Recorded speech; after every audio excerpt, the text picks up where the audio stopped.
All right, guys, welcome. Week 13. Tommy Birch to my left. Ben O'Connell on the bottom of our screen. Tommy is in Massachusetts. Ben's in Chicago. My name is Kyle Garland. I'm in Denver, Colorado. Thank you so much for joining us. 2/3 of the season now gone. 1/3 of the season remaining. How are we feeling about some of these division races? We got some really good ones. The AFC East, we got a tie atop the AFC East between the Dolphins and Bills. AFC North is tightened back up. Ravens and Bengals. And yeah, the NFC South is only a half game, but everybody's below 500, so who the hell cares?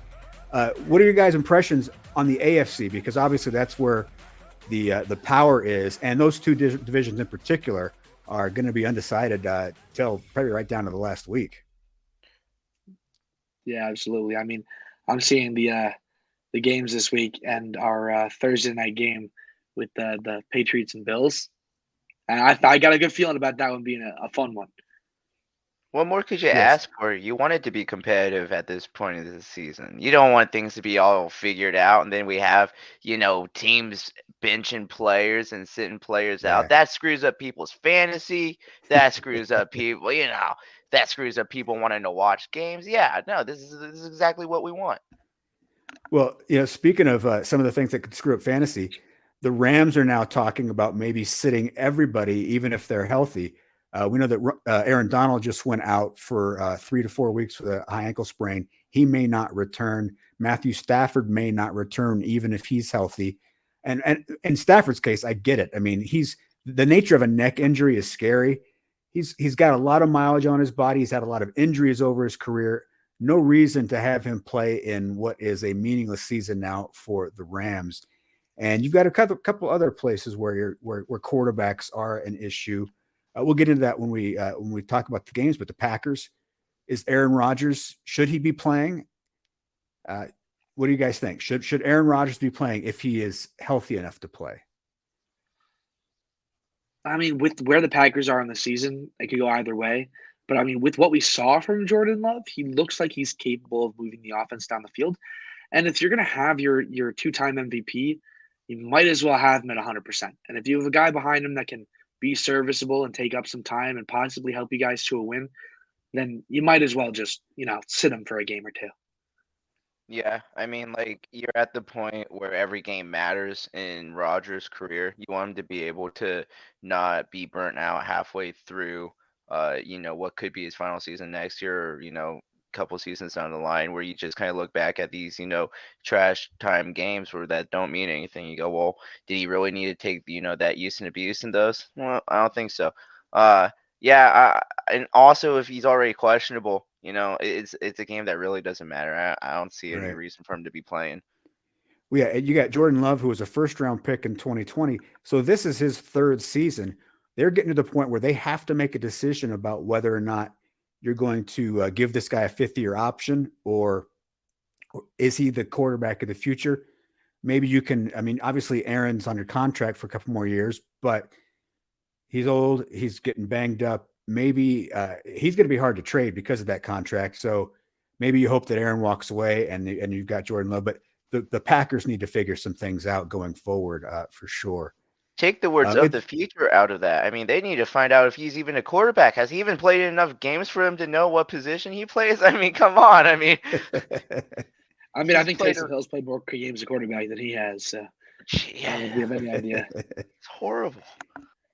All right, guys. Well, as we do every week, we start off with a game to figure out which of you two will be the one presenting your picks first, and then who will get a chance to pick their favorite, their top dog on an easy money line first among the three of us. Tonight's game, and I don't know if you guys are aware of this or not. So there is this thing I came across. Let me get my notes up here. There's a thing I came across called the FIFA World Cup. Apparently, it's some kind of like AYSO type tournament that's played every 4 years. I guess it's not popular enough to do it every year. So they only do it every 4 years because not very many people care about it.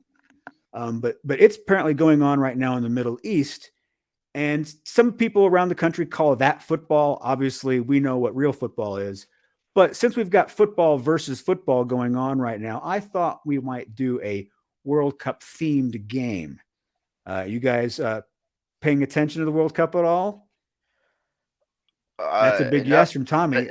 enough to get my heart broken by South Korea. I'll say that much. Ugh. Yeah, that Ugh. was disappointing. Yeah, you know what I Okay, do every so game, every time the United States plays at 2 p.m. That's what I'm watching. well, they're going to be playing earlier this coming Saturday when they take on the Netherlands. So not super early, but you'll have to get up. Too early. So, all right, it is an odd numbered week, so that means Tommy, you are going to go first. I've got 6 questions here that are World Cup related. The winner, after the 6 questions, will win the game. If we are tied, I do have a 7th tiebreaker question that will come down to who can get closest to the correct answer. Understood? Okay. Yeah. All right. So, Tommy, your first question. There are 4 stadiums in the world that have hosted the World Cup finals and an NFL game. Can you name 3 of them? 4 stadiums? 4 stadiums that have hosted the World Cup final and an NFL game. Oh, wow. 3 of the 4. Naming the stadiums. This isn't that challenging if you think about it. It's quite challenging for me, and I don't know why. These are all actually, countries that they have to be countries where the NFL is played. So I have a couple of options. So I have You have either 4 options actually. I have exactly 4. So there's got to be one in the United States. I don't remember the last time the World Cup was played in the United States. You weren't Ben, alive, please, but Ben. I'm trying my best, man. This is a struggle for me. I'm just a youngin.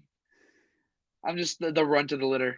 Okay, well, so if you can't get the U.S. one, then focus on the international ones. But I don't know the names of the international ones. I just got I given bet the you will. worst I question. bet you will know at least 2 of these names.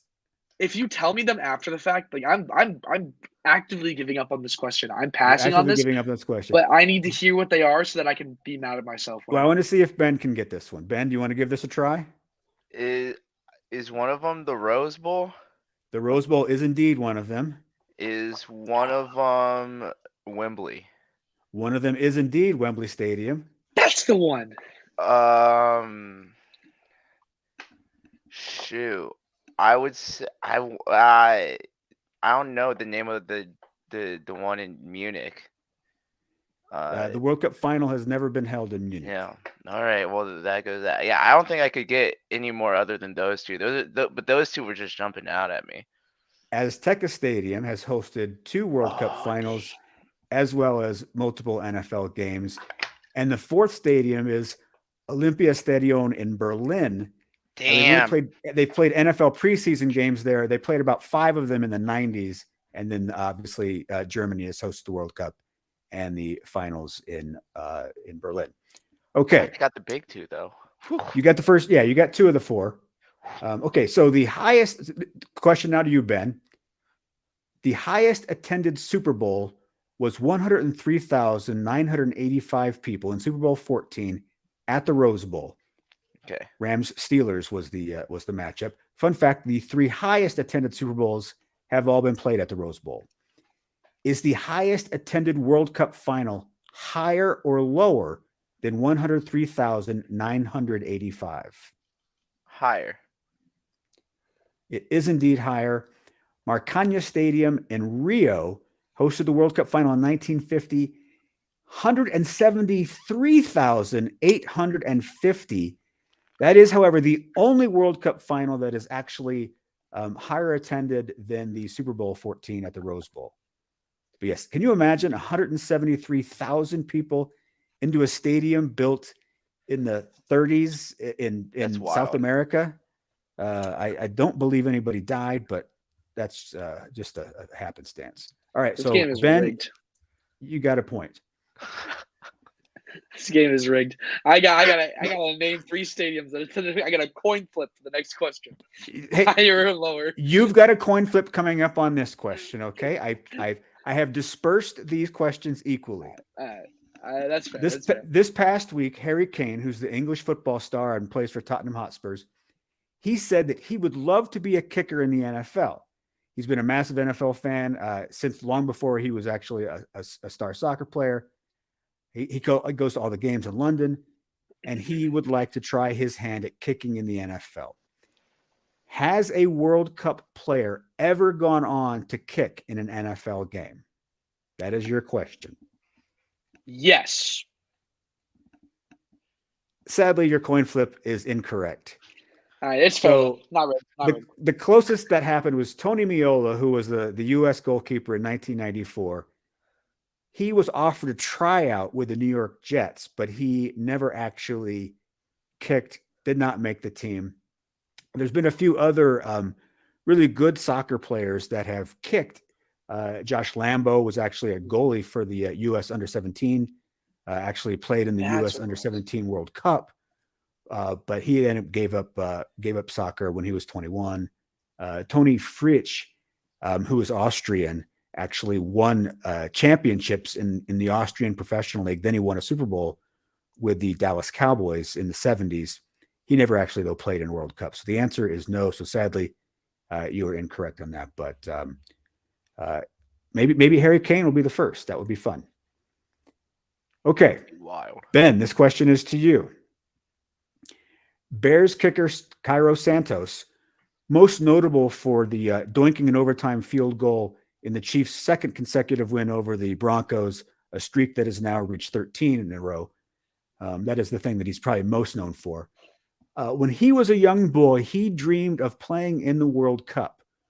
What country was he growing up in when he dreamed of playing soccer in the World Cup?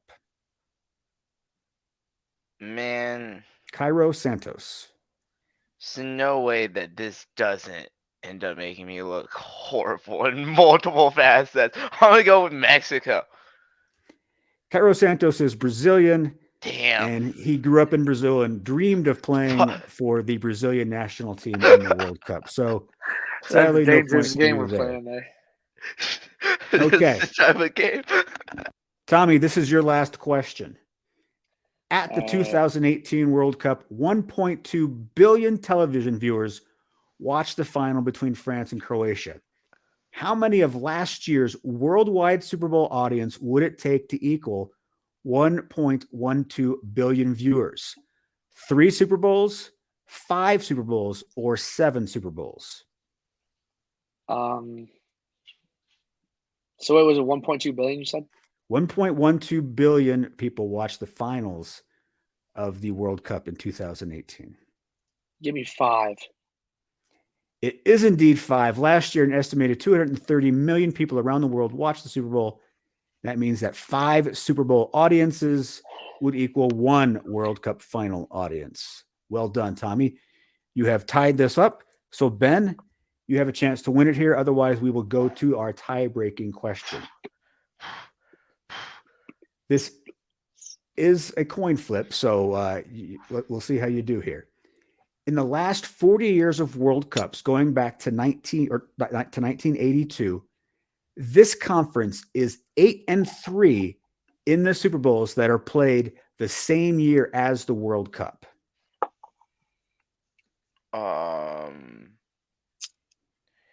You said this conference is 8-3. There have been 11 Super Bowls since 1982 that have occurred the same year as a World Cup. Okay. One conference is 8-3 in those 11 Super Bowls. Yes. I'm going AFC East. It is, in fact, the AFC. No, I'm sorry. It is not it is the NFC. I'm misreading my notes. That includes the Rams this past year. And so the NFC won in 2000. They won in 1982, 86, 90, 94, 2006, 2010. Oh, what conference? 2014 and 2018. That makes sense. So yeah, in fact, the AFC, your Broncos were one of the AFC teams that won during a World Cups year. Okay. So this is our last question. You are both going to get a chance to answer the question. Whoever is closest to the right answer will win the game. Okay. So this past week, Spain beat Costa Rica 7-0. That was the 5th time in World Cup history that a team has won a match by a score of 7-0. Over the course of the history of the National Football League, there have been 93 7-0 final scores. How many times has it happened since the AFL-NFL merger in 1970? So that eliminates all the 1920 nonsense where guys were wearing leather helmets and smacking into goalposts. Since 1970, how many times has there been a final score of 7-0? And how many So there, you times said there's total? yeah. What was the question? You said How many times? How many times like in total has there Yeah. been How many 7-0 times has scores? there been a final score of 7-0 since the AFL and NFL merged in 1970? And you said there's 93. That was the number that you 93 gave me. all time. 93 Yeah, since the league was that's what founded in I'm hearing. 1920. I'm gonna give it. Tommy, you'll go first with this. Yeah, 31. Okay. dang. And Ben, do you have an answer? Yeah, I'll go with 27. It has only happened 7 times since What? 1970. The last Well, time Ben was won. So 1983. It hasn't happened in almost 40 years, but back in the 20s and 30s, it was happening all the time. So, Ben, you are our World Cup game champion. Well done. And that means that you will be presenting your picks first. And we're going to then go ahead and give you the big box here. All right. Sounds good. And we'll get Let's our ticker going. And let's go ahead and start off with your very first game, please. let's just jump into a banger of a match, as they like to say at the World Cup, and with the soccer. I'm not I'm not sure if you saw that little British soccer lingo I just dropped there. Let's look at the Tennessee Titans going to the Philadelphia Eagles in a game that I think is going to be closer than what a lot of people are thinking. Uh, Tennessee likes to keep games close. This a couple weeks ago, they only lost to the Chiefs by 3. Philadelphia has been on a little slump. They beat Indy by 1, beat Green Bay by 7. The games are closer. This is not the same the same Eagles that we really saw prior to the loss. Also, the big weakness for this Philadelphia Eagles team is going to be their run defense. I'm not sure uh, if you guys know who's running the ball over there in Tennessee, but they got a pretty darn good running back over there who I think is going to give them a hard time. This is a time for both teams to really see what they're made of going up against another postseason caliber team. I like it to be a 3-point game either way. I don't know if Tennessee wins, but I definitely like them to stay within 5.5. I'm going to go with the Tennessee Titans on this one. I saw a really interesting stat the other day. When Mike Vrabel is an underdog of more than a field goal, he covers 75% of the time, and straight up, he is 16-10. This is a guy who's constantly being underestimated, undervalued by the betting public. This is a coach who always plays games close, like you said, and often when he is a bigger underdog than just a couple of points, he goes out and wins the game. I like the Titans to cover this spread. I think that's a great pick on your part. I do really like the pick. It's just hard for me to remain confident in the Titans at times. I just feel like even after their little stint of success, I still just have this feeling in the back of my head from the start of the season when they were too inconsistent for me. But plus 5.5 is a bit unusual for the Titans after they've been quite competitive the last couple of years, and I don't think we've probably seen plus 5.5 against them in a decent time. And I feel like it's a bit unreasonable. And Derrick Henry is going to chop them up. chew them up, spit them out. I got a good feeling about this one. I think this could be a field goal game. Yeah, I And mean, yeah, I mean, go like ahead. just in general, I think like this was not the Tennessee team that was in that first part of the season. And I think that that team surprised a lot of people. And usually when you see that light blue, you see the little comment on the helmet with little history pass, you're kind of like, dang, man, it's just the Titans slipping. But I want to be, they don't have the flashiest offense, but they have a solid run game that plays great into the cold weather. And they have a really underrated defense. I really think that this team could make a deep run into the postseason, and I think a lot of people are sleeping on them, partially because of the stumble out of the gate, also just because of the division they're playing in. Um, but I think that the Titans, have the recipe to be good into the later part of the season.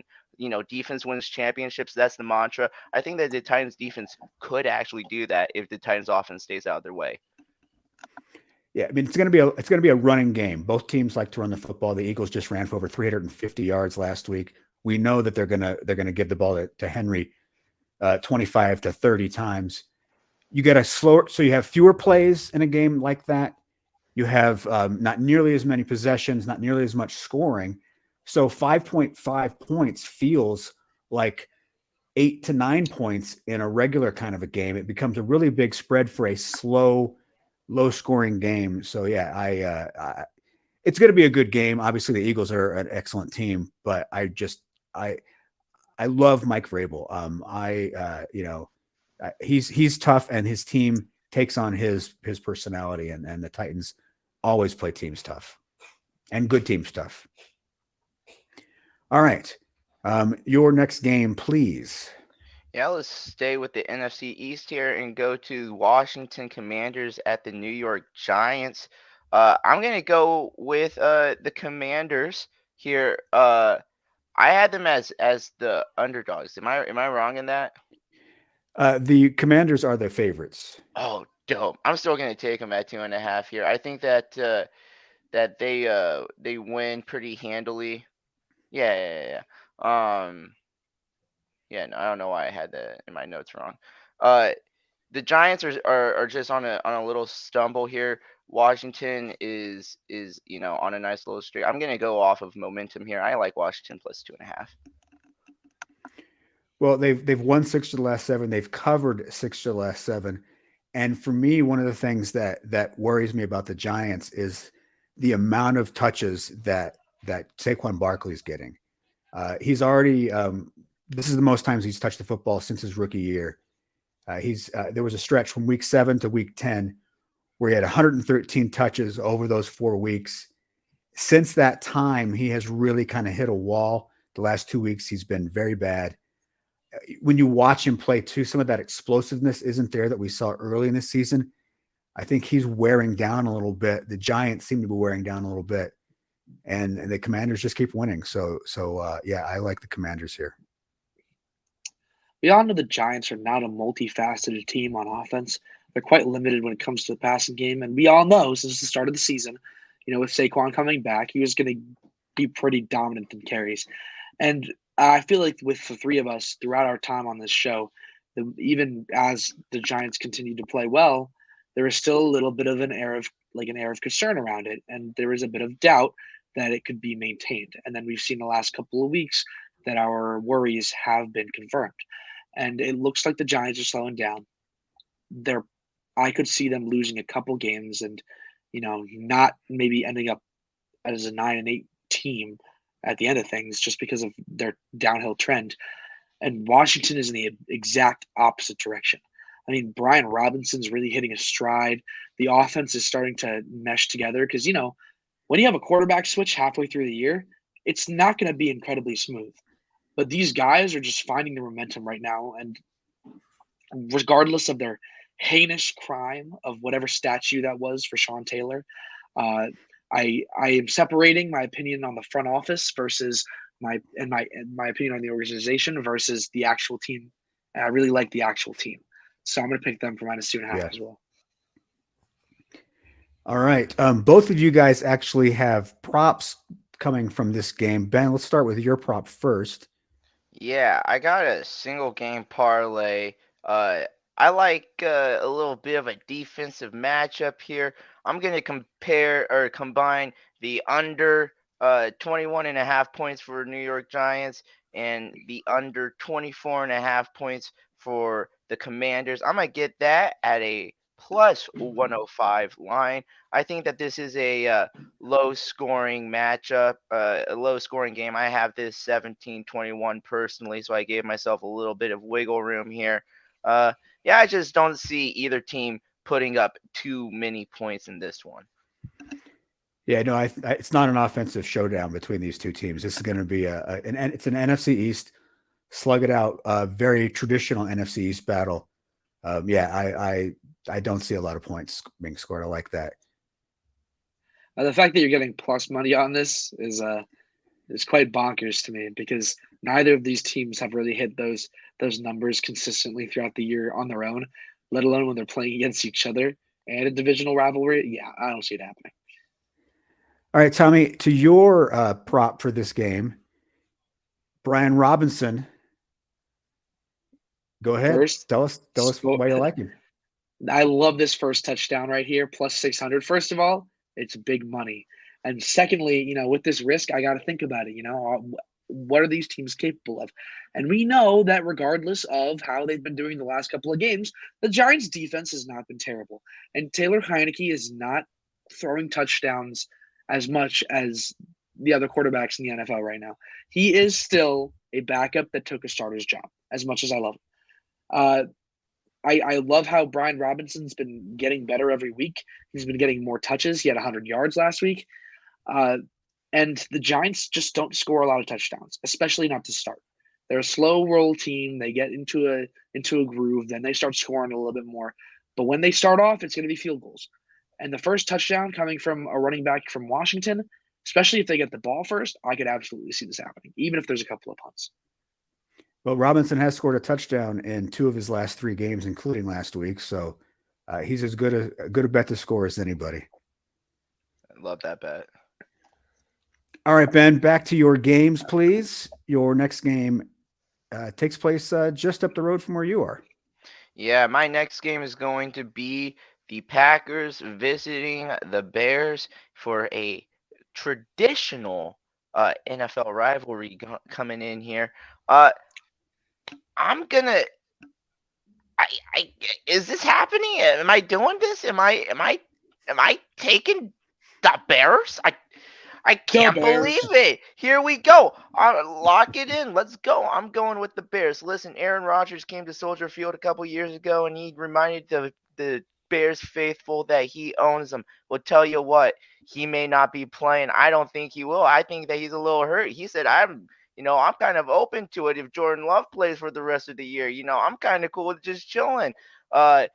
I think that he's kind of out of this season. I think that he's been out of this season for a long time. I think it was pretty obvious to see his frustrations this whole season. I think the Bears are gonna play, with their, they got the energy. This is the game you want to win. This is the game you need to win for the fans. Justin Fields is gonna be fired up. Is Fields playing? I don't know. I think. I think he is. I'm not sure. Okay. Because if it's Trevor Siemian, that makes a difference. If Trevor Siemian, even if he is slated to be the starter, can he get through warmups? That's my question. You never know with this man. I just checked the injury report for you. Justin Fields did practice on Wednesday, and it was limited, but he practiced, which is a good sign. I have the Bears coming out making a statement. I think Jordan Love has a good game and gives the Packers reasons to believe that he could be possibly a good quarterback, but that's not true. He's just playing the Bears. Bears will come out there, keep it close, but they will not win. They will lose by 1 point. I do like them to cover +4 though. In Bears fashion, they lose a close one, leaving the fans hopeful, drunk, and then upset. I like the Bears to cover +4 in this. Yeah, if I play this game, it is going to be right up until kickoff because Rodgers told the Pat McAfee show that he is playing, that he did not have the punctured lung that he feared he had when he was on the field in Philadelphia. But he's still got abdominal issues. He's got a broken thumb. He's got the rib injury. He says he's going to play. He may not. Fields, who knows? I am not playing this game until it is 10 minutes before kickoff, and I know exactly who actually is going to play. So I'm avoiding this game early. And so by the time that happens, the spread may be to a point where I don't want to play, but that's fine. If you want me to be honest with you, I think that with how banged up Rodgers is right now, they might have a bit of a better chance winning this game outright with Jordan Love. Let me explain. We had the same thoughts about Sam Darnold last week coming in. Did we? Did we have the same thoughts? No, well, I had the same. I thought that Sam Darnold coming in could be positive. We had the same negative thoughts about Sam Darnold coming in, saying that it's still Sam Darnold, but he did barrel roll his way into a touchdown, so that was pretty cool. He did, and it was Cam Newton MVP season-esque. But we look at getting our guy Jordan Love in there, and I have a little bit of hope. I mean, I saw him play last week, and he helped keep it a little close. He had some very nice passes, and I just also checked the injury report, and it said that Trevor Siemian didn't practice at all. So the starter's limited. The second stringer didn't practice at all. You know who the third stringer is? Tim Boyle. Backup for Jared Goff last year. Where did Nathan Peterman go? Wasn't Peterman on that team as well? Well, I'm looking at the depth chart right now. It's saying Tim Boyle is number 3, so I'm a little bit worried. But, I mean, Tim Boyle I'd probably take over Peterman because Tim Boyle actually, played last year and didn't throw, 5 interceptions in the game. Yeah. So, but – yeah, I'm definitely waiting until the absolute last second to place this bet. But if I'm placing the bet off of just the confidence I have right now, I'm going to take the Packers -4. All right. Well, that's a lot of Bears talk for us. We should go on to a game that, your next game is not going to be any great shakes, but it's got an interesting storyline for sure. So let's move on to that game. Yeah. Surprise, Deshaun Watson's back, and he's going to be playing the Houston Texans, which, you know what, is probably best case scenario for Watson, who hasn't played in, God, how long has it been now? 23 months. It's been a long, long time, and when he was playing in the preseason, could they have their own Russell Wilson type of situation on their hands? I don't know. Bronco fans hope so. I think that the Browns cover 7. I think any team covers 7 against the Houston Texans except for the Broncos. I genuinely think that betting against the Texans is a very safe investment a majority of the time. And I think that, regardless of what else they got going on, they have Nick Chubb, and that's enough to lay the hammer down on Houston. I do expect Watson to have a decent game and to shake off the rust, expecting to throw for a touchdown or 2. I like the Browns -7. Yeah, it's hard to know what you're going to. Yeah, it's hard to know what you're going to get from Watson, but I don't think it matters. Like you said, you still got Nick Chubb. You've got the Houston Texans, and the Texans just decided to go ahead and screw with Davis Mills last week and sit him for Kyle Allen. Allen's a 5-year quarterback who we know he's been terrible all 5 years. Why they thought that their second-year guy who's actually shown some things over his 2 years with the team, not as good as Kyle Allen. So they screwed with their own quarterback situation. They've messed with their guy who should be, he's not their franchise quarterback, but he is absolutely a guy that they could have as their backup quarterback for the next 5 or 6 years. If a guy who he's good in Houston, the fans like him, but instead they decided to dump him for some loser Kyle Allen, who is not a good quarterback. The Texans make all the stupid decisions. They're gonna go into this game worse off than they were a week ago, which is hard to believe because they've been terrible all season long. the Browns cover, and to be honest with you, Watson could be terrible, and I think the Browns still cover this spread.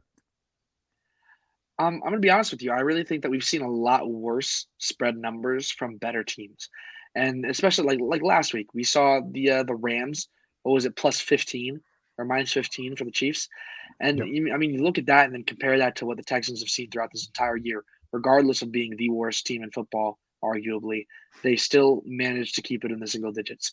And when the Browns, who are a better team, regardless of which quarterback they play, Deshaun Watson or Jacoby Brissett, they're gonna win. I mean, I am a little bit skeptical with Deshaun because he's coming in after not really playing much football at all the last 2 years, and or a year and a half. And during preseason, I think the last time we saw him play, he did not look good at football. And I mean, he's had a couple of weeks to practice, but that's practice, and he's playing in a game, and it's in Houston, and the amount of hate that guy's going to get in Houston, that home crowd is going to fill up. Not because of the Texans being good, but because they have a little bit of a something against Deshaun Watson. I think he's going to fold under pressure. I think they're not going to do very well. But Jacoby goes back in the game. This -7's an easy hit. Yeah, no, he's going to get that hate every NFL city he goes to, even some of it in Cleveland. So Yeah, for Watson's sure. going to have to get used to that. All right, and your final game for us there, Ben. Talking about betting against teams, I'm going to talk about the Seahawks going to the LA Rams. I'm going to take the Seahawks to 7.5 here. Boy, would I love to get it at 6.5. But the line is 7.5, and I'm gonna, I'm still gonna ride with them just because I think the Rams are just such an abysmal team right now. Like Kyle was saying earlier, they're questioning, just sitting their team. Who knows what's going to go on, I think that Seattle has a prime opportunity to just come and embarrass, a division rival. Who doesn't like that? I think Geno Smith has a nice big game. Yeah, run up the scoreboard. I love the Seattle Seahawks at -7.5. So the spread actually was at 3.5. It's now gone to 7.5. 13 times we have seen 4 points or more added to an initial favorite, and the majority of those 13 have covered that larger spread. So some people might be scared off by the fact that the spread has jumped so high. Don't be. That's not. History says that the favorite will still cover that spread, and history doesn't usually have a team as bad as the Rams on the other end. The Rams, I mean, if we were to list off all of the stars for the Rams, you would say Matthew Stafford, Cooper Kupp, Allen Robinson, Aaron Donald. And those are all the guys that are gone. They have, I mean, they barely are putting together an NFL team. I think, I mean, I would even tease that spread up to 10 points. I think Seattle wins this by a couple of touchdowns. I mean, you're listing off all these star players, but even with those star players on the roster, they still were not playing good. And then you Right. take those guys off, it's going to be a shit show. Seattle -7.5 is it's like taking candy from a baby. I would even I haven't whipped this one out in a while, but lock it in, take the key, throw it away. It's game over. All right. We are all in agreement that the Seattle Seahawks are going to continue the misery for the Rams. Thank you very much, Ben. Let's Those hope are none your of those games. Let's hope none of those games end 7-0 or whatever they say in the soccer world, right? Yeah, yes. football. Soccer. All right, Tom. Soccer. It's called soccer. Look, so I lived in the UK for a number of years, and I got into that fight numerous times. The British are the ones who came up with the word soccer. They actually have a show on Sky Sports called Soccer This Morning. They use the word all the time. So, British people, if you're watching our show, thank you. We love England. I had a blast living there. We love our friends across the pond, but you guys created the word soccer. It is not our fault that it now gets used. Okay. Shout out to You the guys, sheriff. Shout out to the sheriff for laying down the truth in the Lay's commercial too. Absolutely. He's letting Beckham know what the deal is. Yeah, All right, if that's you guys give me a caveman. That's like quick caveman. second, just keep chatting it up. My headphones just died, so I need to go grab my other All ones real right. So quick. we I'll be real can't, quick. Tommy can't hear us. Sadly, we can still hear Tommy. It would have been better if it had been the other way around where his microphone went dead. So while he is gone, Whoa, can um, you mute him? his first game actually is going to be the Denver Broncos, Ben, and so you're going to Oh, have probably a few things to say about that. Tommy seems to be back now. Maybe he's got his headphones ready to go. He can once again hear us. So he goes back to the big box. Can you hear us? I can And hear can you we great. hear you? Great. All about to right. just break my heart here. I can tell. It's live Really? television. These things happen. All right, Tommy, your first game. Please, excuse me. You are all First good. game. And I guess I'm not going to be breaking Ben's heart today. Weirdly enough, I'm taking the Broncos plus 8.5. So last week I talked about Sam Darnold being the unknown factor to take the Panthers' success. But with the Ravens, we know what they have. Other than this fluke circumstance, they have only lost by 8.5 or more one time, and it was to the Raiders, and they barely got it. It was 9 points. The Ravens are too inconsistent for me. The plus 8.5 seems fine, especially with the Broncos defense. Like, they're going to come back to form. Like, they had to game plan against a year ago film with a completely different offense while Sam Darnold's practicing in the background and there's no film on him. It's going to be a whole different game. I think the Ravens win by a score, but it'll be a score. It's going to be low scoring. They're going to keep it pretty close. I can see this being like a 13-7 game.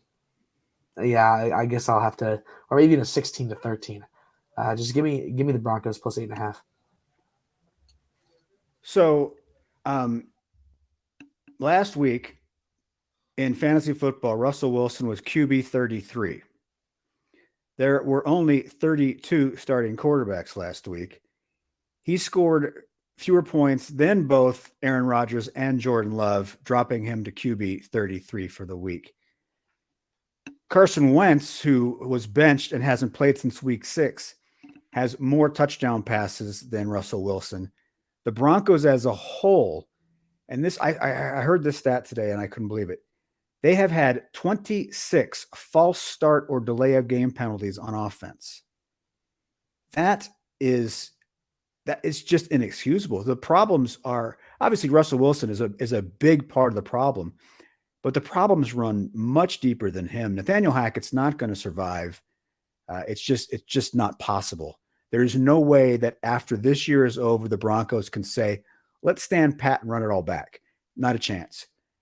I don't really have a feeling about this spread because I think it's going to be a super low scoring game. I'm looking up the over under right now because the Broncos are 10-1 to the under this year, and the Ravens, their last 4 games at home, they've gone under. So the under is the bet, and I'm looking here. The under is 38.5. That's the total line. I'm going under. I don't care about the line. I'm gonna avoid that, but I'm gonna hammer this under all day long because you've got two offenses that at its high end it's going to be like 20-13, which is still going to go under plenty. I think that this is that's an easy bet for me to make. Go under on this game. I think this is the breaking point. At every point with the Broncos, at some point the defense just goes, "Why are we even doing this?" Yeah, this is the continual cycle. The Broncos have had a stellar defense. Then about 2/3 of the way into the season, they realize that their offense isn't helping them whatsoever, and there's kind of just this breaking point. I think last week is more of the signs of things to come. I like the Baltimore Ravens to cover 8.5. I like them to cover around probably 10-13 in that range. I think that they get up to the 20s. Um, I It's crazy. I think the locker room truly is playing for Hackett more than they're playing for Russ, which is an incredible statement to be making. just considering who I think is probably more of a detriment to the team. But if that's the player's feelings, man, there's a lot to be said about that. Obviously, we're not in the room and everything's just speculation. But that little exchange between Purcell and Wilson obviously doesn't look good. And you already just had that sense that there was a lot of tension over there. Obviously, there's tension. You can't just come into an organization that says, "Hey, all we need is a quarterback to win." Change the marketing around your slogan, go all out about changing the team identity around you, and then you not perform up to that level that's expected of you. I say this every week, how disappointed I am in the Broncos. I'm not going to spend too much more time on this. I've given up all hope. I really don't think that the defense is going to truly stay competitive too much longer, just because it's going to be a lot more business decisions out there. I like the Ravens plus 8.5. Well, we saw a little bit of that with the Broncos defense this last week. Dante Foreman ran for over 100 yards against them. And yeah, you can only be at your peak so long and watch it get wasted before you decide what's the point? Why am I busting my ass to just lose every week because the offense can't do anything? I'm sure that's weighing on the defensive side of the ball. And sometimes when I look, even as a football player, when I look at the NFL, sometimes I just forget that it's actual people out there, and I think about the numbers more than I think about the mentality of the guys. And then that's why I'm still like a little bit, I'm like, oh, I want the Broncos here. I want the Broncos. I still do think that the Broncos could hit that plus 8.5. I'm going to stick with my guns. But you guys are both correct.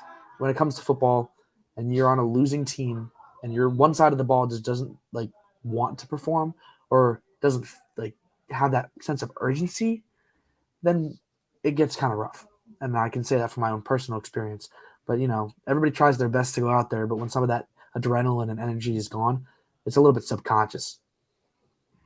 Yeah, it's call him out, December. Tommy. Call him out. No, I was kidding. It's going to be a long December here in Denver. All right, Tommy. Some of these W&E guys, these guys are weapons. All right, your next game, please. Two teams that are in much better condition than the Denver Broncos. Well, love this one. The Jets are traveling to Minnesota to play the Vikings, and the Vikings -3 is just like, all right, just hand it. It's like hand it. It's a handout. The Vikings lost to the Cowboys. We know that game was just absolutely horrendous, but they also beat the Bills. So there's just two opposite ends of the spectrum here. And the Bills happen to be very competitive with the Jets. And if they are on the same level, I guess technically, like, oh yeah, if they're almost equal, then maybe the Vikings will win. But, that mentality is pretty stupid. I think the Vikings are a better team. I think that even with Mike White starting, the Vikings are going to just like pat on the score. I think this could be like a 7-point game. I love the Vikings, and the -3 is really small, especially with such inconsistency in your backfield. 1 p.m., Kirk Cousins, always for the win. No prime time. Let's go. Well, I think what we're seeing with Justin Jefferson is truly special. This is like watching Randy Moss when he was finding himself. This is like watching Jerry Rice. I know that neither one of you remember watching those guys when they were young, but man, Justin Jefferson does everything. He catches the ball in traffic. He takes a hit. The ball is secure. He goes to the ground.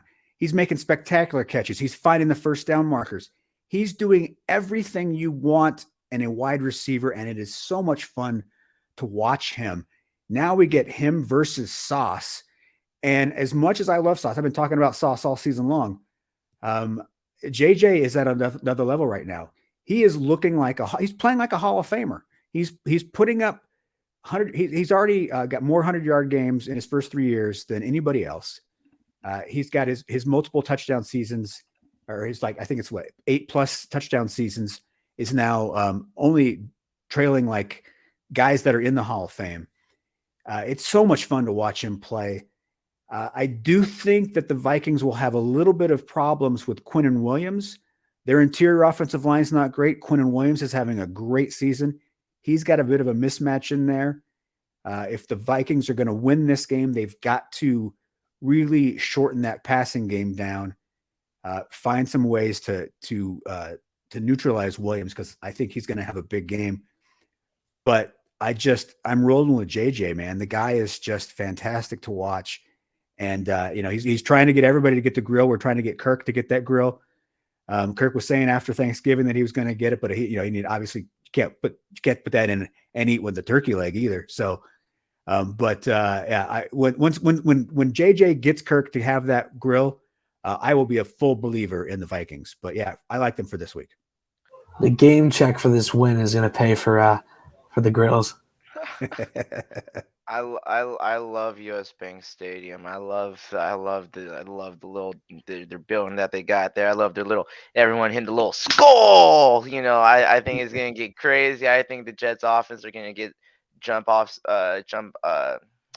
start a couple times. I think the defense just comes in. The crowd noise comes in, makes a big impact. What am I even saying right now, dude? I love the Minnesota Vikings -3 here. I love the home field advantage. I'm gonna go with the Vikings. The Vikings pregame ritual has to be like top 5 in any sport. The skull chants, the horn, all of it. It's just, I wish I was a Vikings fan, just like sometimes, just so I could experience that at some point. They're the coolest. They're the coolest team to never win a Super Bowl, huh? Like what a wild team, huh? And the Broncos are the least cool to win a Super Bowl. I think Oof, hot take. Well, that's harsh. I mean, Peyton Manning was Jets cool. have won a Super Bowl. What are you talking about? Come on now. Yeah, no, Joe Namath is a joke. Come on. All right. We'll debate Joe's place in NFL history on the next podcast. Bottom half. He's got a cool. Let's move on to your next game, because this is going to be another good one, and I think we're going to have some things to talk about here. The automatic picks gave me some blessings for these games this week, because this Jaguars versus Lions game had me tripping today. I was trying to make this pick, and I just go through each pick. I'm like, all right, this is what my number is going to be, and I give an explanation for it. I type down Jaguars at Lions. I sit there for a second, and I keep going. I just pass right by it. I'm like, you know what? I got to skip this game because I can't deal with it right now. This game, it's just too close for teams that aren't so good. This is going to be a really good game.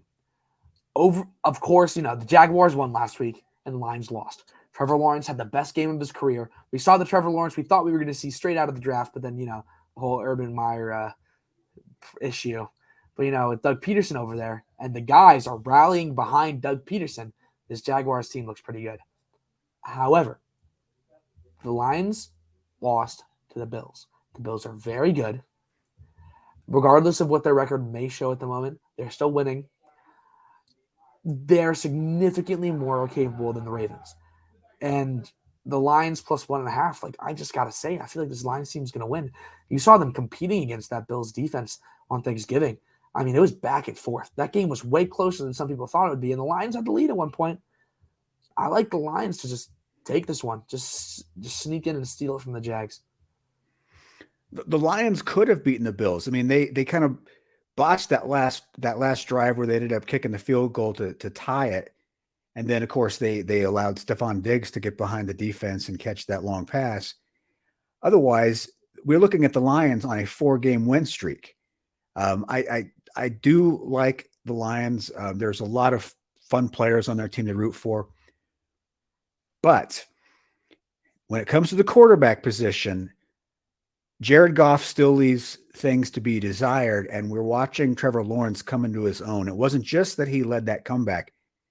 That pass he threw for the touchdown was just spectacular. And then he quickly read that 2-point conversion play, threw it towards where Zay Jones had no choice but to catch it.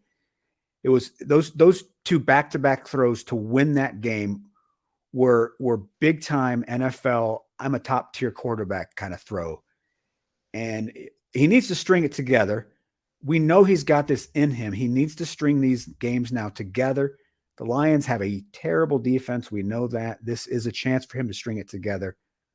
I like Trevor Lawrence to go and have another big game And it's going to be a close game. It's going to be a fun game, but I think the Jags will finish up on top. We must not forget that Jared Goff is top 10 in passing yards this year.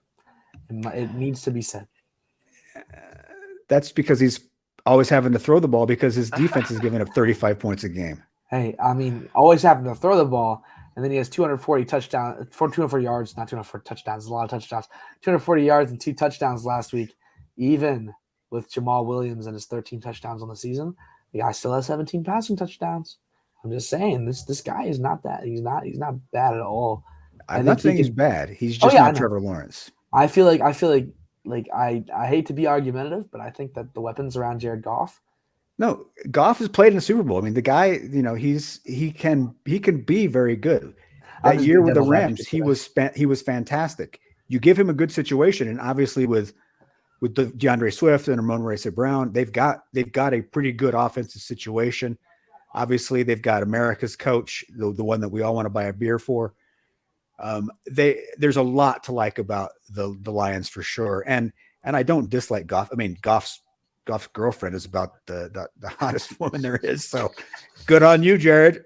You know what? I just love arguing with Kyle because when he talks football to me, I get flustered. I feel like I'm talking to a professor because he knows so much more than me. Well, that's just because I'm old. I two things that you talked. First off, it's kind of a stretch to call that Super Bowl that Goff played in a Super Bowl game. It was so boring. I'd like to call it a World Cup match. I don't know about you guys, but World Cup matches with more points for sure. Listen, the other thing though is this Lions team. Their record isn't hot, but you know what? They do have something to play for, and that's a coach that's really connected with the locker room. That's really bought them in. He's gonna get every ounce of energy, every ounce of willpower from this team. From each player is gonna give them 120%. That's what I like. I love that they were so competitive with the Bills. I love that large spread that they covered last week. I love them to win, but I also love Trevor Lawrence. Dude is a generational talent. He is gonna light up the league. I expect him to have a big day, but I expect the willpower of the Lions to come through, give them like a 2-3 point win here. This is a tough game to pick. This is a game that personally, I'm not putting money on this game at all. I've never been more excited to watch a couple of 4-win teams before. That's what I'm saying. This is going to be one of the worst games of our lives. All right. You've got another game that's pretty good next. These two teams actually have pretty good records too. You want to tell us about the game in Cincinnati? They do, but one of these teams is levels ahead of the other. And the Chiefs -2.5, I feel, does not give them the respect they deserve as probably the best team in football. The Bengals are not the best team in football. I like the Bengals, but it's always a bit of I always have a bit of a caution when it comes to picking the Bengals. Especially with the Jamar Chase still being questionable. We don't know what's going on with him fully. And then with Joe Mixon still being questionable, and they were both limited in practice on Wednesday. It's tough. Even when the Chiefs lose a good player, when they have Patrick Mahomes, I'm really never worried about them scoring the ball, regardless of who's at receiver, which I wouldn't have said last year, but I'm saying it this year because he's been so much more versatile. I love the Chiefs' 5-game win streak, all by 3 points or more, -2.5. Bye-bye, Cincy. So when they played in Week 17 last year, the Bengals won by 3 points. Jamar Chase, 11 catches, 266 yards, and 3 touchdowns. By the time they played the Bengals in the AFC Championship game, Chase was held to 56 yards. They obviously changed a great deal in how they defended him in that month's time. There's no doubt that the Kansas City defense still remembers that 266-yard game. So if Chase is playing, you look for them to employ the defense from the championship game and not so much the defense from the regular season. Now, the Chiefs did lose that AFC Championship game in overtime, but they were cruising to victory. They were up 21-10, going in to make it 28-10 before halftime when Tyreek Hill ran kind of a weird route, didn't get into the end zone. Chiefs, though, still moving the ball at will. Something happened at halftime. All of a sudden, they only scored 3 points the second half. They lost that game. I was listening to Chris Jones talk about it on Wednesday. He said that game fueled our entire offseason. I think Kansas City is ready to play. They've been downplaying the importance of this game. So have the Bengals, because I really don't think that whatever happens in this game is going to make or break the season for either one of these teams. Either team could lose and still go to the Super Bowl. But it's going to be a lot of fun to watch this rematch because Kansas City wants this. They openly talked about when they went into Tampa Bay this year that was a chance for revenge of the Super Bowl. And they kicked the crap out of the Buccaneers. I wouldn't be surprised if we saw something similar in this game. Although my favorite bet of this game is the over. It's at 52.5 right now. Last year in the regular season, they scored a total of 65 points. Even if they come back to earth by 10 points, they're still hitting the over. This is going to be a high-scoring game. The Chiefs' offense is going to move the ball well. The Bengals are going to get theirs because Joe Burrow is good. T. Higgins is good. If Jamar Chase plays, he's good. Yeah, I think Kansas City is the better team. Better team doesn't always win, but there will be lots of points. Hammer the over on this one.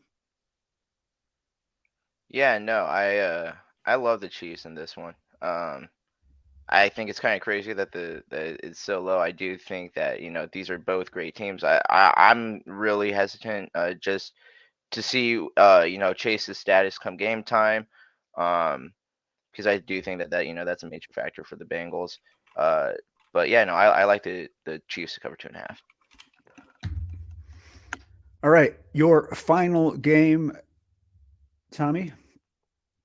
So my final game is a bit of a doozy, and it is the Saints traveling to the Buccaneers. Spreads plus 3.5, and I'm picking the Saints. This is my one where I'm a little skeptical here. It's a risky pick, but after seeing the Saints hold the Niners to a single offensive touchdown, which is quite impressive because their offense can be very versatile at times. And even though, they didn't score any points, you did see that those guys didn't have a terrible game. I mean, Andy Dalton was completing passes. I guess Andy Dalton was also running pretty well. Weirdly enough, he had that one big run. That kind of threw me off a little bit. I didn't think that he had that in him. I thought maybe he would have torn something doing that, the old man. But you know what? It was, although, losing by 13 points seems like a lot, and you get shut out. But of all teams to get shut out against, the Niners is not the worst. And letting them only score 13 with 2 field goals and 1 touchdown is a little bit impressive. And I think that this Niners team is quite a bit better than this Buccaneers team. And Andy Dalton has been playing pretty well this season so far. Him not scoring a touchdown was a bit of a surprise. We usually see Andy Dalton scoring on Sundays and Mondays. But the loss to the Browns just exemplifies what the Buccaneers are looking like this season. We usually see Tom Brady as the legendary closer, but he did not close out the game. He did not have that Tom Brady magic. He couldn't do it in the fourth quarter, and that's when the Browns took over and Jacoby Brissett got his. We know the Saints can be an offensive threat with Dalton throwing the ball and Kamara on the ground, and I see them losing by 3, which fits really well into this little slot we've got here. So plus 3.5 is very enticing. Yeah, to me, this just comes down to history. There are certain teams that just have the number of other teams. The Saints have always had the Bucs number. Last year, they swept the Bucs. The year the Bucs won the Super Bowl, the Saints beat them 38-3. There's just something about this matchup that Tom Brady and the Bucs don't do well, and the Saints do well. I'm going to go with the Saints just because they always play well against Tampa Bay, and Tampa Bay is not what it used to be.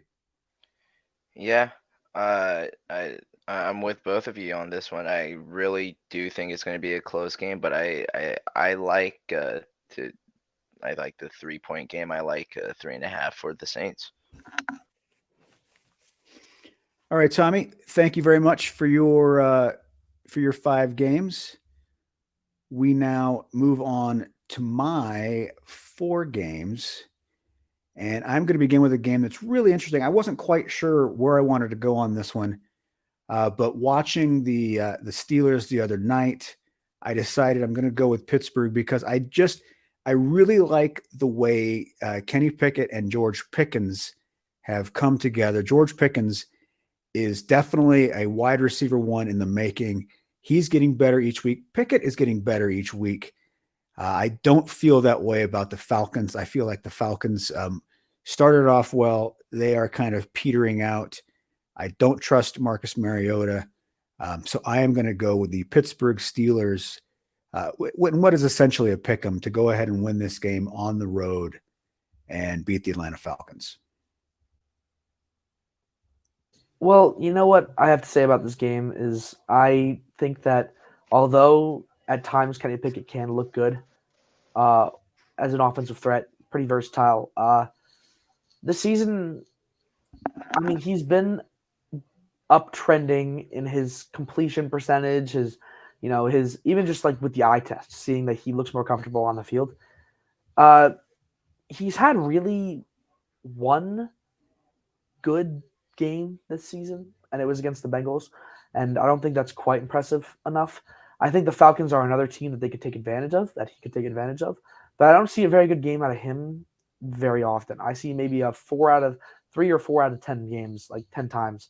If we play this game 10 times over, he's going to have a very productive game. I think the Falcons, although we haven't been talking about them as highly in the last couple of weeks as we had at the beginning of the season, they still have that dog in them. I think that the Atlanta Falcons win this game. Or that might just be my little Falcons bias here. I like this. I like the Steelers on this one. I don't know why. Tomlin always keeps the squad raring to go, no matter the type of season that the Steelers are having. They still mathematically could have a winning season. Tomlin infamously does not have losing seasons often. If they were to do that, this is one of those games that they need to win here. They have played the Ravens twice. They have some like high emotional matchups. They play the Browns once. I really think that the Steelers are starting to come in their own here in the late season, trying putting stuff together to be poised to have a good start next year. I really do like what the Steelers are doing here towards the end of the year. I kind of really do like how Kenny Pickett is starting to look here, really finding his own and letting the game start to slow down. I think I'm with you, Kyle, on this one. I like the Steelers -1. All right, my next game is going to be one of the games of the week. It is criminal that this game is on at the same time as the Chiefs Bengals because these two games should have their own time slots. This is the Miami Dolphins at the San Francisco 49ers. The 49ers in first place in the NFC West. Dolphins tied for first place in the AFC East. It is the 49ers defense versus Tua and Tyreek Hill and Jalen Waddle. But the real matchup that I'm excited to watch is Mike McDaniel, former offensive coordinator of the 49ers, the run game coordinator for the 49ers, now the head coach for the Dolphins. If anybody can solve the 49ers running game, it is Mike McDaniel. He knows it better than anybody, including a lot of the coaches on the 49ers staff. But having said that, I really like this 49ers defense. They have not allowed a point in the second half in 4 straight games. Whatever is happening at halftime when it comes to adjustments is working. This defense is great. The Dolphins, both their tackles are banged up. They may not play. Nick Bosa, he has sacks now in 5 straight games. In fact, he's had a sack in every game he's played except for one. I think that in terms of the Dolphins offense, they are going to have to really speed up that short passing game to get the ball off against this 49ers defense. 49ers are strong enough on the back end to make that a little more difficult than a lot of teams. This is the test. Are the Dolphins for real? This is finally that good defense they're facing.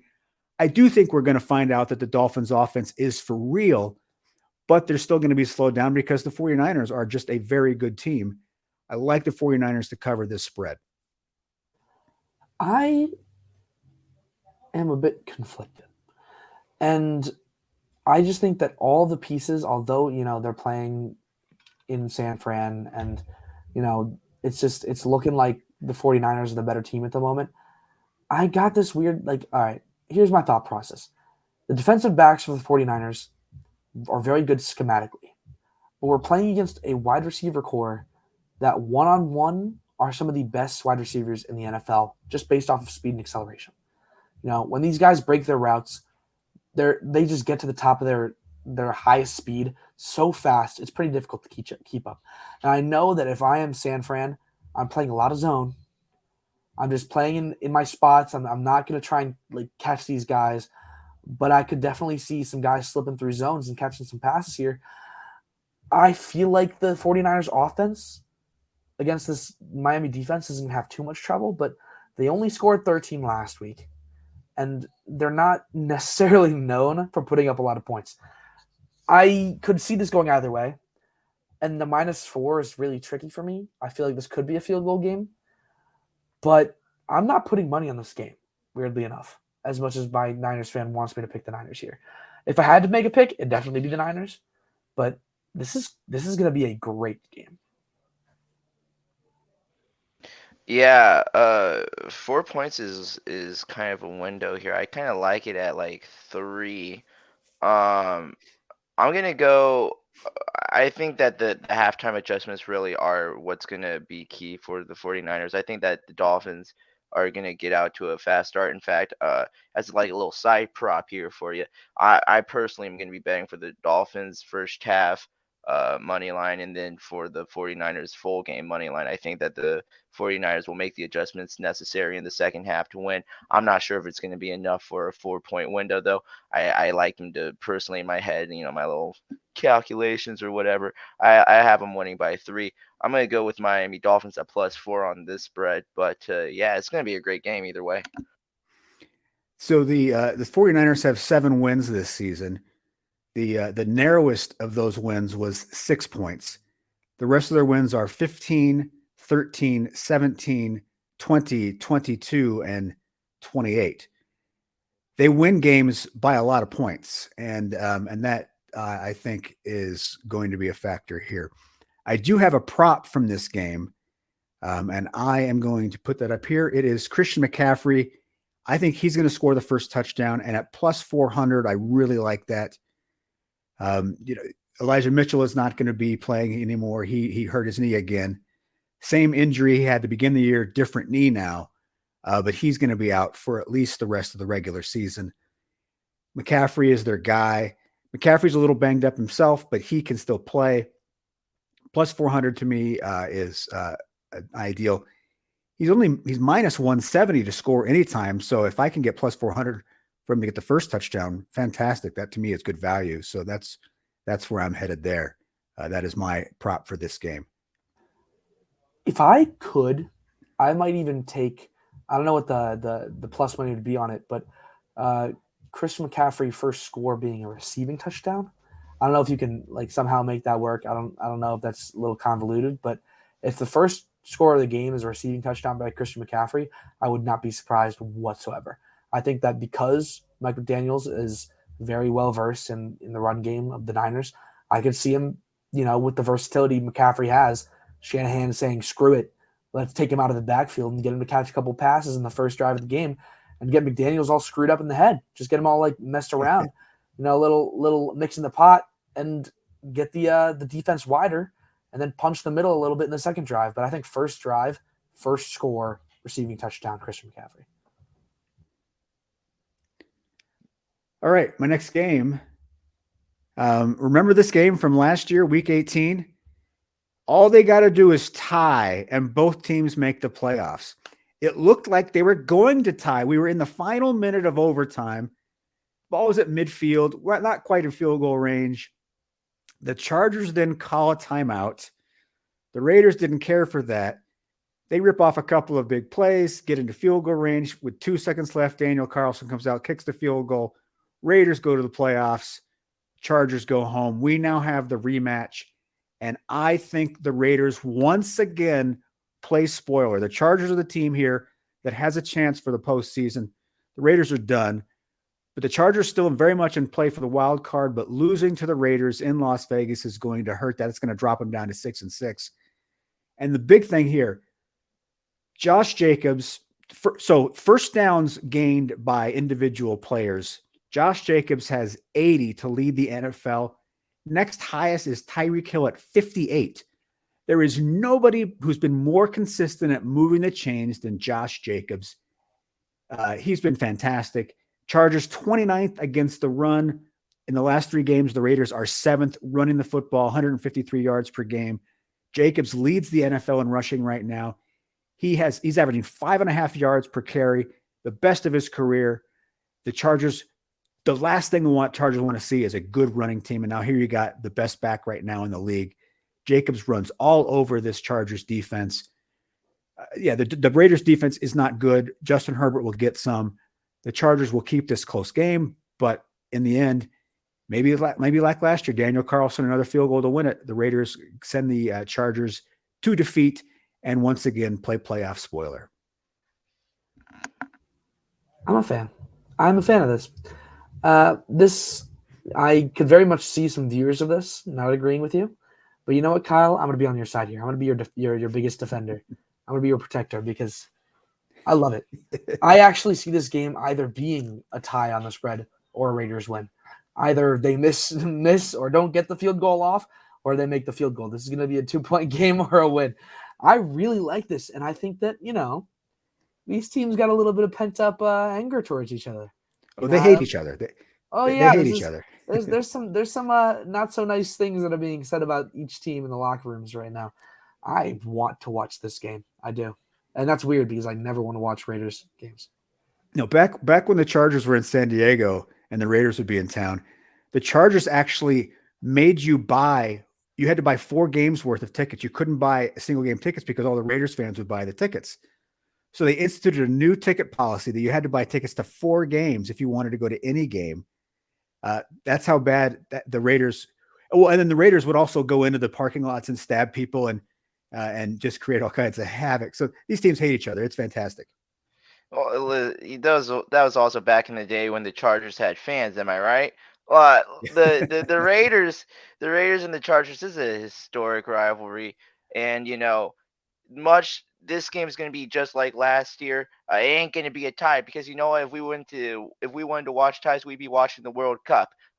Really, that's not what we're here for. We're here for some wins. I like the Raiders to win this. My one key concern would be if the Raiders jump out to an early lead, be wary because that is the Josh McDaniels special to just fumble the keys in the second half and let the Chargers run all over them. As long as it's competitive in the first half, I love the Raiders to win this. But genuinely, if they jump out to like a 14, 20-point lead in the first half, dude, I'm going to be scared, scared on that bet. I might have to cash it early because I'm not sure if I trust the Raiders on that second half there. All right. Thanks, guys. And our final game of the night, Sunday Night Football, the Indianapolis Colts, once again on prime time. This is a reason to hate the Dallas Cowboys because the only reason this game didn't get flexed out is because it's the Cowboys. We're getting stuck with the Colts on prime time again because the Cowboys are America's team. We could have easily flexed the Dolphins and the 49ers to Sunday night so that the entire nation could get to watch that game. Instead, it's like 10% of the country is actually going to get to watch that game while everybody gets to watch the Colts suck it up again. It annoys me. I'm sorry. That's the rant. I'm going to go with the Cowboys on this because Matt Ryan is a statue. He's got 32 sacks. The Colts offensive line is 28th in sack rate for the season. Ryan, 13 fumbles. I think Micah Parsons, who I love, he's the heavy favorite right now to win Defensive Player of the Year. I would not be at all surprised to see Micah Parsons get 3 sacks in this game, get a strip sack. In fact, I feel good about that so much that I have a bonus prop, and it is going to be outcome of Indianapolis's first drive turnover plus 625. We know they're going to turn the ball over 2 or 3 times.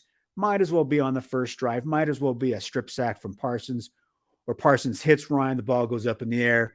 Trayvon Diggs picks it off. Who knows? the Colts offense is prime for turnovers. The Cowboys love forcing turnovers. Cowboys are going to win this game easily. They're going to win this game by 2 to 3 touchdowns because the Colts are bad. And the Cowboys right now are playing really good football. They've got all phases going. I like this game. For the Cowboys, I hate that this game is on prime time. Please don't ever do this to us again. The Colts should not be on national television. And I think actually I looked ahead of the schedule. I think they've got one more coming up. So I'll be sure to have another rant ready to go when that happens. But Dallas Cowboys big. Colts first possession of the game, turnover, +2.6 or +625. There you go. You know what? I don't like this Colts disrespect. You know my feelings Colts on the disrespect. Indianapolis Colts. Win some games and I'll respect you. I don't care if one of the best games of the season, possibly with the 49ers and the Miami Dolphins, are playing during that Chiefs game. I want to see Indianapolis on primetime, and I want to see Indianapolis cover the +11. Do you want to see, is there a prop bet on how many timeouts Jeff Saturday still has in his pocket when the game ends? Time management is off his mind right now. He'll have 2.5. You know what? Let me tell you what Jeff Saturday doesn't care about. Jeff Saturday doesn't care about time management. He's not the general manager, is he? No, he's the head coach. Managing isn't in his playbook. You know what he doesn't care about? The fact that the Cowboys are actually starting to give Tony Pollard the ball, who might be the better running back on the team. Just because the more talented player is getting the ball more doesn't mean that Jeff Saturday cares. It doesn't matter if the Cowboys are on their best roll for the last 5 years. I don't care. I want Indy +11, despite the complete lack of confidence I have in that pick. Well, since this is the game that we're all just going to rant about, let me tell you what. Dallas Cowboys, you're America's team in the same way that baseball is America's pastime. And why are both of those arguments being made to me by a drunk guy at Walmart? Anyway, thank you. We need the money to pay Russell Wilson. With that being said, I'm going to go with the Dallas Cowboys at -11 here. I think that they're just the better team. This is going to be a snore fest. But thank God we don't have to watch the Broncos get knocked out by the Chiefs next week in primetime, huh? Yeah, we can all give thanks to that. And we get to see the Chargers again because of that. If they're going to flex the Dolphins into primetime, pick the right Dolphins game. Yeah, I mean, come on. Anyway, I appreciate that the two of us have picked the Cowboys and that the offensive linemen are all sticking together. I get that you guys are a tight knit group, and so yeah, you're rolling with Jeff Saturday, no matter what, and I appreciate the loyalty there. I can respect that all day, every day. I'm an honorary Colts fan. But still, go ahead and jump on this +625. They're gonna turn the ball over 3 times. They're gonna turn the ball over on a third of their drives. So this is good value. Get on it. Yeah, I like that one because it doesn't involve the Colts losing, and I'm not allowed to say that contractually. All right, that is our picks for the night. We now move on to our final segment. We get our favorites, our top dogs, and our easy money lines. These are the picks. These are the creme de la creme of the picks. These are the picks that we feel the strongest about because Mr. O'Connell is a World Cup aficionado and won our game. He gets to go first. So Ben, please start us off with your favorite of the weekend. Yeah, my favorite of the weekend is going to be the Tennessee Titans to cover 5.5 points against the Philadelphia Eagles. Tennessee is an underdog. Do you want them for your top dog? Oh, yeah, sorry, my top dog. Sorry, I got those two mixed up. Yeah, I'm sorry. Yeah, that's going to be my top dog. My favorite is going to be the Kansas City Chiefs to cover 2.5. All right. I'm sorry. You're fine. I always get those. You get excited. I'm excited. It's football. And then your easy money line pick of the week. My easy money line. I'm going to diversify. I'm going to go with the Washington Commanders here. I don't know what their money line is, but whatever it is, it's a lock. Let me look. I happen to have it up right here. Washington Commanders money line.